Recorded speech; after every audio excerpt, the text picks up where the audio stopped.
Hello mga beautiful people, magluto tayo ngayon ng bagoong alamang or uyap dire sa Visayas. Magandam na tarigdag ang ahos, sili, ug ang uyap. Unya to ra na siyang pinuhon. Kung gusto mong halang, daghanan ninyo ang sili, depende sa inyong panlasa. Unya agumana na ninyo og pino, maganda mo dirag kawali, butangan ninyo og daghang mantika, mas daghang mantika, mas lami. Butang lang na ninyo ang lamas, after ana, pabukalon niyo, hulaton niyo mo golden brown, ya ibutang ninyo ang uyap.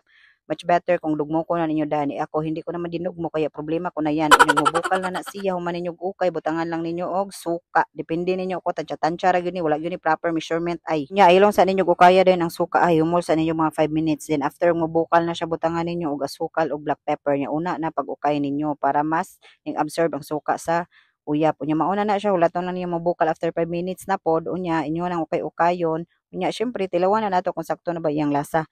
O di ba ako na siyang gibutang sa kung kanon kay panyapon man ko na siya giluto so ako na siyang gitalawan. Yummy. Pwede po ninyo siya isawsaw sa inyong kanabitang mangga no. Mas lami jud ni siya kung sa mangga isawsaw ayo. Maura na daghang salamat sa inyong pagtan-aw.